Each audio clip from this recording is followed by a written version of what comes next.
Well, the beginning of the term refers to fibrosis, which is a pathological phenomenon that occurs in inflammatory conditions and many chronic diseases, and therefore poses a major health risk in modern populations.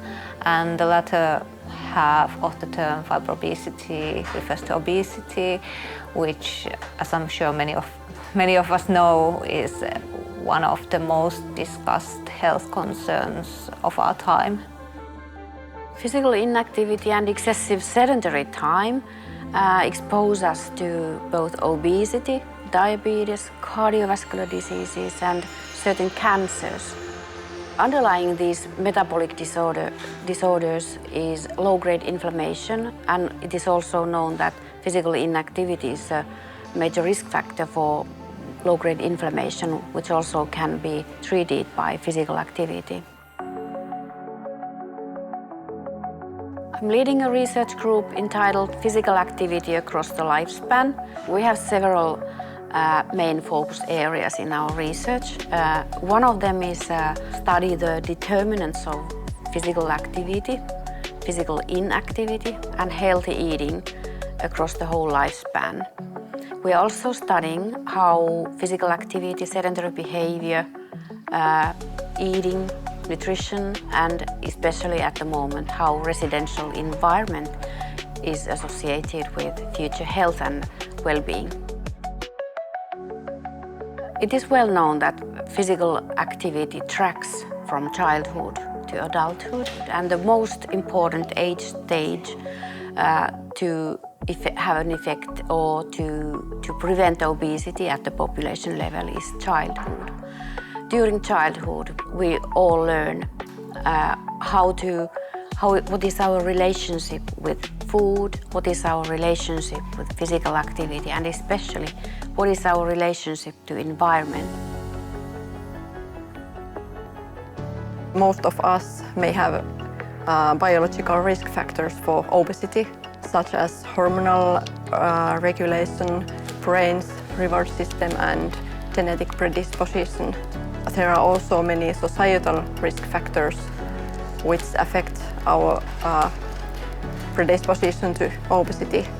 For example, family and friends, living environment, marketing and advertising, which all affect the way how we live, move and eat.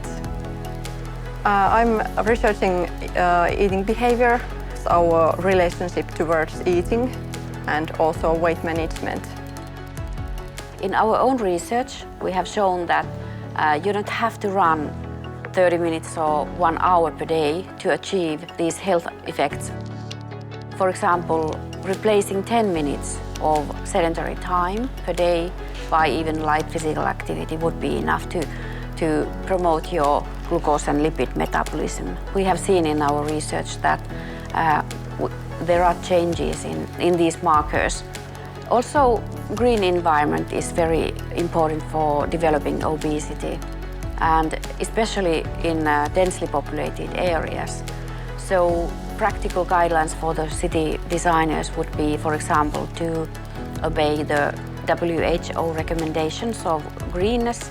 We are going to develop planning tools for the architects to be more able to take into account the health and well-being of the citizens when they plan urban environments and city infrastructures.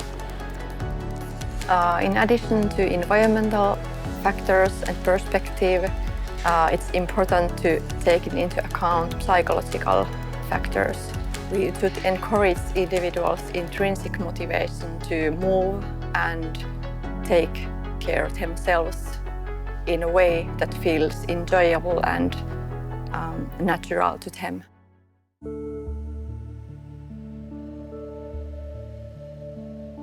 I studied the history of obesity in 20th century Finland from multiple different perspectives.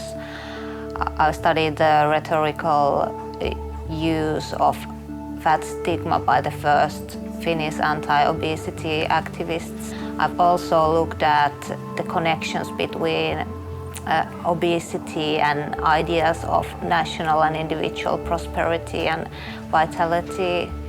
In other words, how obesity has been considered to reduce the vitality of our nation.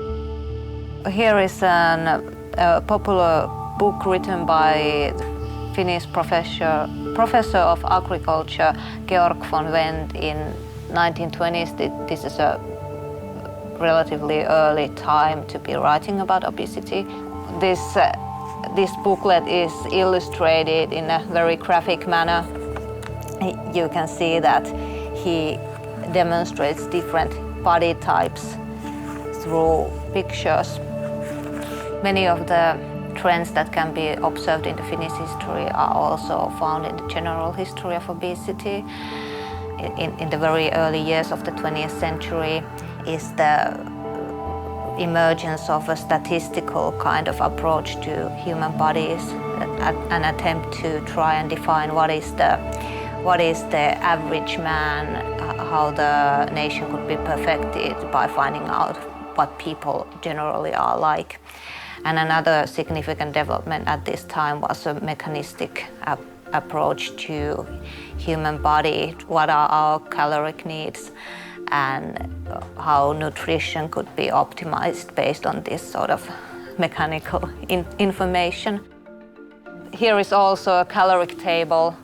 It was still a very important means of approaching body weight and for determining what one should eat.